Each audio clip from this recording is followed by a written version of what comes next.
Alright, men, listen up. This is what we're going to do. Right here is an Athearn GP9 Hi-F rubber band drive locomotive. Hi-F. It's not Hi-Fi, it's Hi-F. And the F stood for high friction.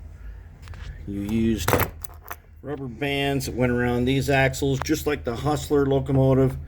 They had a couple of these GP9 F7A and B, RDC.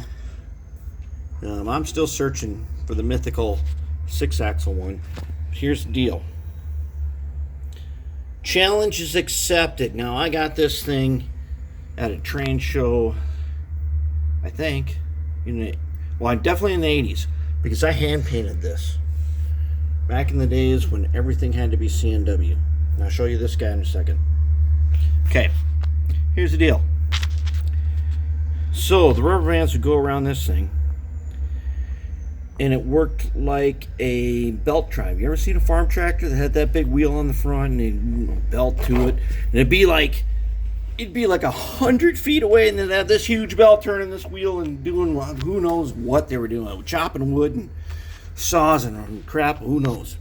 But anyways, the challenge is I am going to make this thing work using belt drive. Belt drive is an entirely sound concept. There ain't nothing wrong with belt drive.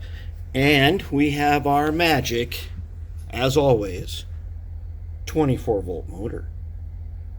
You know where I'm going with this. I ain't going to show you the belts yet, but I'll tell you what. We're going to whoop some ass on this. A lot of people say belt drive is crap, but the concept is entirely sound.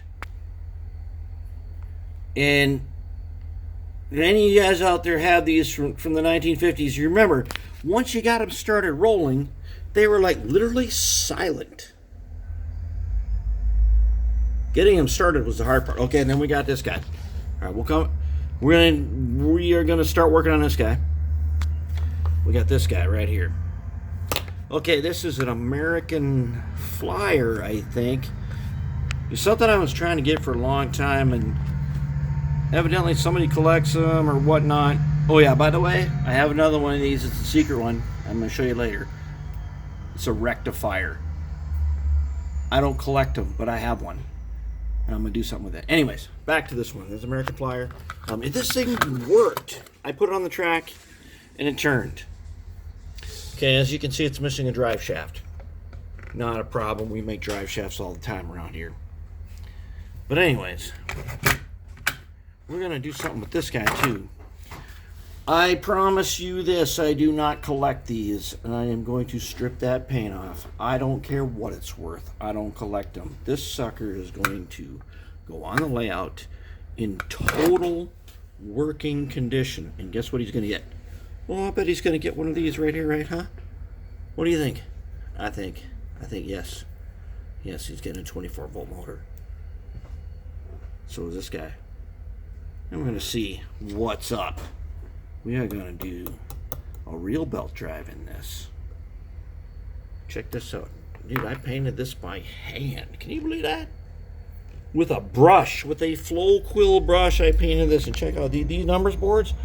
Man, I cut those individual numbers from a sheet. I can't even see those today. But,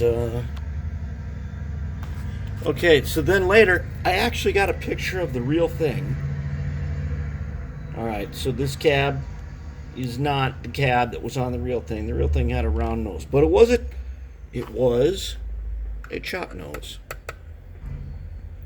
4433. If you just Google that images, you will find a picture of it on my CNW Memories website. A big one. I got a huge one, a giant picture of it that I got at Mankato at the old roundhouse. So there you have it. We're going to do this American Flyer. And I will take photographs and preserve the picture of this guy for all time, but then into the ultrasonic he goes, and we are going to redo him. And as for this guy, Hi-Fi. Nope. Hi-F. High friction drive.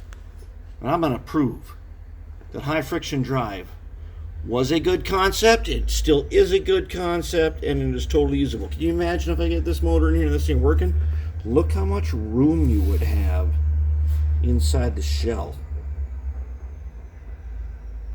I promise you, with this motor, we could do DCC, and I'm looking at this like, there's probably room for sound and stuff, right?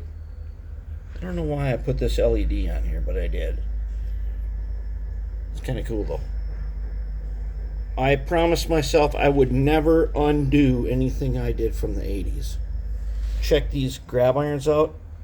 I bent those from piano wire with pliers. Pretty cool, huh? All right. This is part 1. Let's get on it.